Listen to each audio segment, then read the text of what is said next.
I want to know where I can go when you're not around, when I'm feeling down. There are many definitions of leading in this chapter. First is leader, people who can influence the behavior of the without having to rely on force of those accepted by others. Definition of leading is motivation and directing the members of the organization so that they can contribute to the achievement of the goal of the organization. Leadership is the process of directing the behavior of others toward the accomplishment of some objective of causing individual to act in a certain way or to follow a particular course. The importance of the leadership is make contribution of organization, enhance and obtain cooperation, encourage teamwork, motivate employees and generate good works. The trait approach see the personal characteristic of an individual as the main determinants of how successful the individual could be as a leader, such as company leaders and non-leaders, company effective and ineffective leaders. The traits of successful leader is drive, motivation, honesty and integrity, self-confidence, conceptual ability and business knowledge. Okay, and hi. So we know from the chapter 6, we know that there are two university that studies about leadership. And the first one is Ohio State University study. Resource study at the behavior of leaders and found two critical behavior. What the critical behaviors called? The first one is initiating structured behavior. Establish well-defined procedures that the followers should adhere to find performing their job. And the second one is consideration behavior. It's like as a leader you must be fair to keep a relationship in good condition to the followers, because reflects friendship, mutual trust, respect and warmth in the relationship. So, and the second one is the Michigan University study. They pinpoint two basic types of leader behavior: production center behavior. Leader behavior that focus primarily on how well subordinate performing their job. And second one is employee center behavior.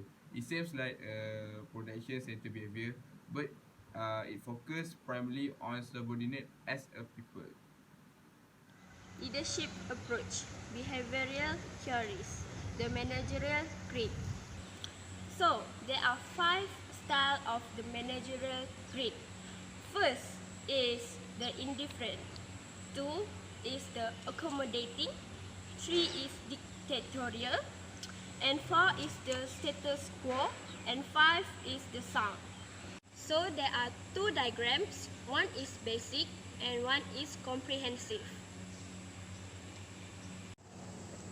So, style 1 is the indifferent, previously called impoverished, style 1-1.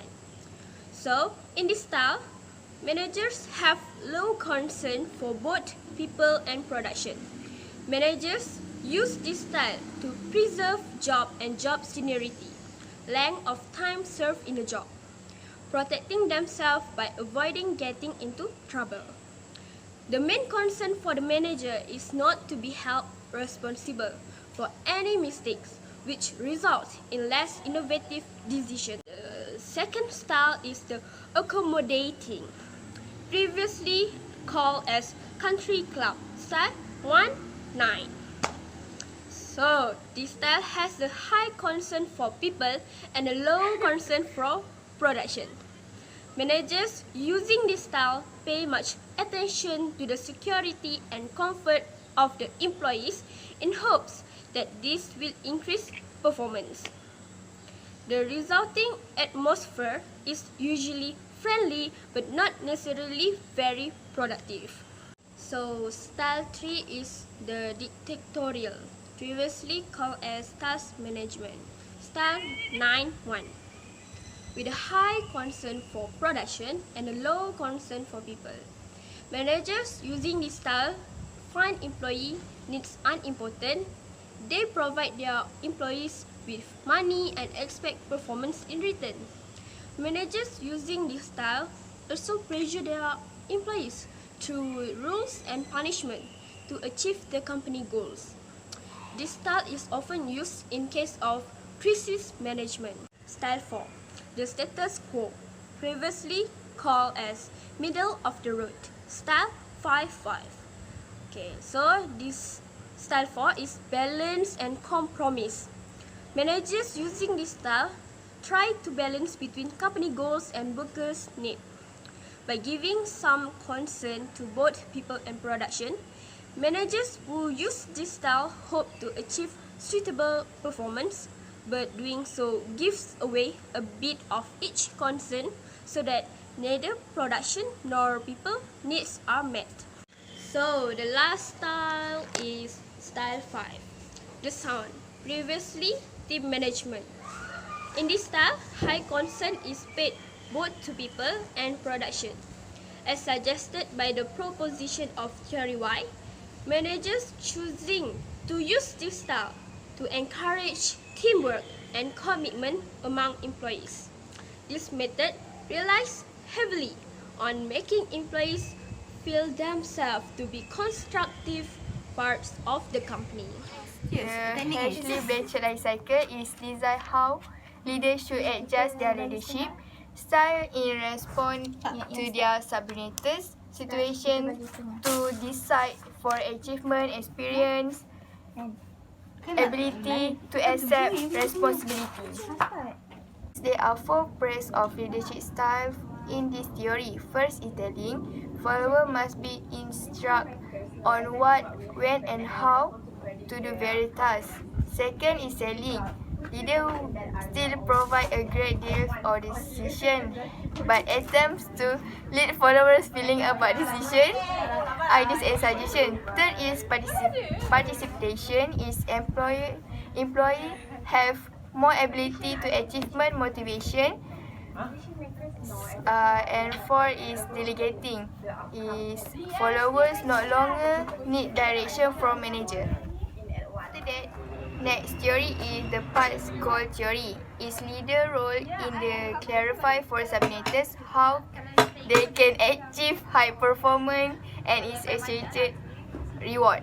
Okay, the path goal theory have 4 primary type behavior. Is one first is directive behavior, second supportive behavior, third is participative behavior, and fourth is achievement. The last one is power in management. Power is easy to feel but difficult to define. It is the potential ability of a person or group to influence another person or group. In this chapter, have 2 major types of power. There are position power and personal power. The first one is position power, legitimate. Power from formal authority due to his or her position in the organization, such as security guard. Next is information, control over information, such as a librarian. Coercive, power to discipline, punish and reward, and withhold rewards, such as lecturer. Reward, control over tangible benefits, example, promotion, work schedule, rector UITM. Personal power, different, ability to influence others based on the person's personality, personal liking, charisma, and reputation. Example, politicians, entertainers, or sport figures. Expert, power to influence another person because of his or her expertise, knowledge, and competence. Example, doctor, engineer, or lawyer. Oh, I want to know